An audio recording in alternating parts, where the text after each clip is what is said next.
స్నేహితులారా, ఈ సమయాన్ని బట్టి దేవునికి వందనాలు తెలియజేస్తూ ఉన్నాను.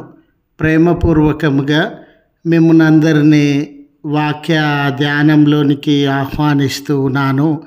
దేవునికి ఇష్టమైన బలియాగము.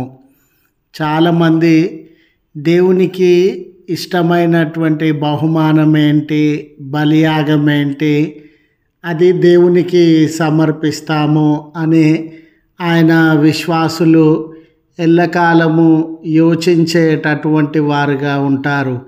అయితే దేవునికి ఇష్టమైన బలియాగము ఏంటి అనే విషయాన్ని పరిశుద్ధాత్మ దేవుని సహాయంతో మీతో కూడా పంచుకోవాలని ఇష్టపడుతూ ఉన్నాను కనుక దేవుని యొక్క వాక్యమును మీరు ముగింపు వరకు ఆలకించాలని మీ కుటుంబ సభ్యులతోనూ తోటి విశ్వాసులతోనూ ఈ వీడియో షేర్ చేసుకోవాలని మీ ప్రార్థన మనవులు ఎట్టివైనను కామెంట్స్ రూపంలో కానీ ఫోన్ కాల్ ద్వారా కానీ తెలియజేయండి. నమ్మకంగా మీ కొరకు ప్రార్థిస్తాము.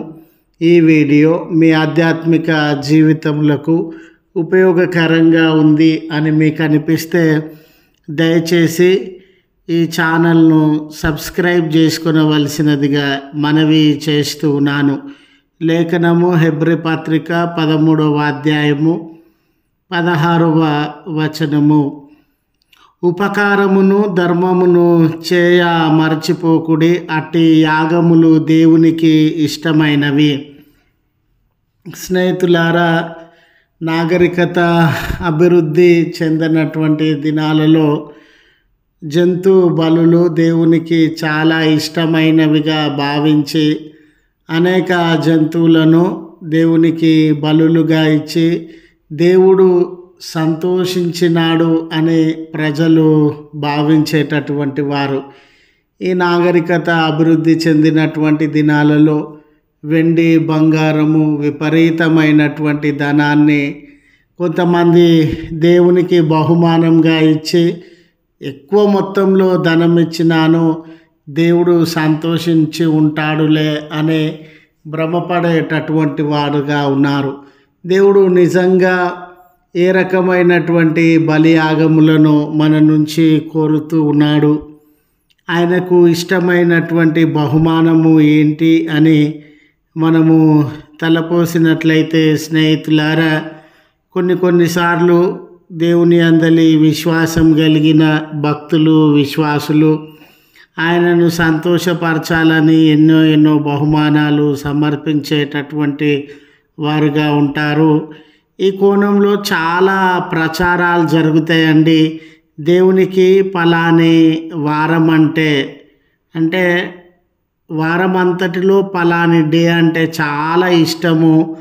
ఆ డేనే దేవునికి ప్రార్థన చేయాలి, ఆ డేనే దేవునికి ఉపవాసం ఉండాలి. అదే రీతిగా పలాని రంగు వస్త్రములంటే దేవునికి ఇష్టము, ఆ రంగు వస్త్రాలను మనం ధరిస్తే దేవుడు ఇష్టపడతాడని, నగలు ధరించితే ఇష్టమని, కొంతమంది ధరించకపోతే ఇష్టమని అని ప్రచారం జరిగినప్పుడు అలాగనే భక్తులు విశ్వాసులు ఆ నియమాన్ని పాటించడానికి ప్రయత్నం చేస్తారు. కొంతమంది అయితే మరికొద్దిగా ముందుకెళ్ళి పలాని ఆహారం దేవునికి ఇష్టమని, పలాని పూలు దేవునికి ఇష్టమని, పలాని పండ్లు దేవునికి ఇష్టమని వాటిని సమర్పిస్తే దేవుడు ఎంతగానో సంతోషిస్తాడని ఆలోచించి వాటిని సమర్పించేటటువంటి వారుగా ఉంటారు. అయితే చదవబడిన లేఖన భాగంలో అపోస్తుడైన పౌలు విశ్వాసులు దేవుని అందలి భయభక్తులు కలిగిన బిడ్డలందరూ కూడా ఏ రకమైన జీవితాన్ని జీవించాలి, వాళ్ళ జీవితాలు, మాటలు, క్రియలు, నడవడిక, పనులు ఏ రీతిగా ఉంటే దేవుడు సంతోషించేటటువంటి వాడిగా ఉంటాడు అనే విషయాలను తెలియజేస్తూ ఉన్నట్లుగా మనము గమనిస్తాం. ఆయన అనేక సలహాలను సూచనలను ఇచ్చిన పిదప ఇక్కడ కూడా 2 సలహాలను భక్తులకు విశ్వాసులకు ఇవ్వడానికి ఇష్టపడుతూ ఉన్నాడు. దేవునికి ఎలాంటి బహుమానం అంటే ఇష్టం అంటే ఇతరులకు మంచి చేయడము. స్నేహితులారా, ఈ సమాజంలో మనము జీవించుచున్నటువంటి తరుణంలో మన ఇరుగు పొరుగు వారు చాలామంది మన చుట్టూ జీవిస్తూ ఉన్నారు. అయితే ఈ సమాజానికి మన ఇరుగు పొరుగు వారికి మంచి చేసేటటువంటి వారంగా మనము జీవించాలి. ఏ కార్యం చేస్తే ఇతరులు సంతోషిస్తారో, ఏ కార్యం చేయుట వలన ఇతరులకు మేలు కలుగుతూ ఉందో, ఏ కార్యాన్ని చేస్తే ప్రజలందరూ కూడా క్షేమమును, ప్రజలందరూ కూడా నెమ్మదిని అనుభవిస్తారో ఆ మంచిని జరిగించుటయందు మనము ఆసక్తి కనబరిచేటటువంటి వారంగా ఉండాలి. మనలో చాలామంది ఈ సమాజానికి ఇరుగు పొరుగు వారికి మంచి చేయడం కంటే చెడు ఎక్కువగా చేస్తూ ఇతరులను దుఃఖపరిచేవారుగా, అవమానపరిచేవారుగా, ఇతరుల హక్కులను కాలరాచేవారుగా, వారి స్వేచ్ఛ స్వతంత్రములను హరించి వేసేటటువంటి వారిగా, వారిని బంధకాలలోనికి, శ్రమలు కన్నీళ్లలోనికి నడిపించేటటువంటి వారుగా ఉండినారు. ఆ రీతిగా కాకుండా నీ పొరుగువానికి మంచి చేసేటటువంటి వ్యక్తిగా జీవించాలి అనే సలహాను దేవుడు అందజేస్తూ ఉన్నాడు. రెండవ విషయము, ఇతరులకు సహాయము చేసేటటువంటి వ్యక్తిగా నువ్వు ఉండు. మన ఇరుగు పొరుగు వారు, సమాజంలో ఉండినటువంటి వారు బలహీనతలు అనుభవిస్తూ ఉన్నారు, పేదరికాన్ని అనుభవిస్తూ ఉన్నారు, ఒంటరితనాన్ని అనుభవిస్తూ ఉన్నారు, ఆకలి దప్పికలను అనుభవించుచు నిరాశ్రయులుగా బ్రతుకుతూ ఉన్నారు. చాలామంది బిడ్డలు విద్యకు సౌకర్యాలకి లోనయ్యి దినమొక గడియొక క్షణమొక ఇబ్బందుల మధ్య, కొరతల మధ్య నలిగిపోయేటటువంటి వారుగా ఉన్నారు. వీరందరికి కూడా మనకు చేతనైన సహాయము మనము అందించేటటువంటి వారంగా ఉంటాం. చూడండి స్నేహితులారా, దేవుడు ఎంత విశాలమైన దృక్పథాన్ని మన ఎడల కలిగి ఉన్నారు అంటే, ఇతరులకు మనం మంచి చేసినప్పుడు, ఇతరులకు మనం సహాయం చేసినప్పుడు అవే దేవునికి ఇష్టమైనటువంటి బలియాగములు అనే దేవుడు ఆశపడుతూ ఉన్నాడు. నిజంగా నీకు దేవుణ్ణి సంతోషపరిచే బహుమానము దేవునికి ఇవ్వాలి అనే మనసు నీ జీవితంలో ఉండినట్లయితే, దేవుణ్ణి సంతోషపరిచేటటువంటి బలి నేను దేవుని ఎదుట సమర్పించాలి అనే ఆశ నీలో ఉండినట్లయితే, నా జీవితం ద్వారా, నా బలి ద్వారా, నా యొక్క బహుమానం ద్వారా దేవుడు సంతోషించాలి అనే మనసు నీలో ఉండినట్లయితే, ఇతరులకు మేలు చేసేటటువంటి వ్యక్తిగా, ఇతరులకు సహాయం చేసేటటువంటి వ్యక్తిగా జీవించు.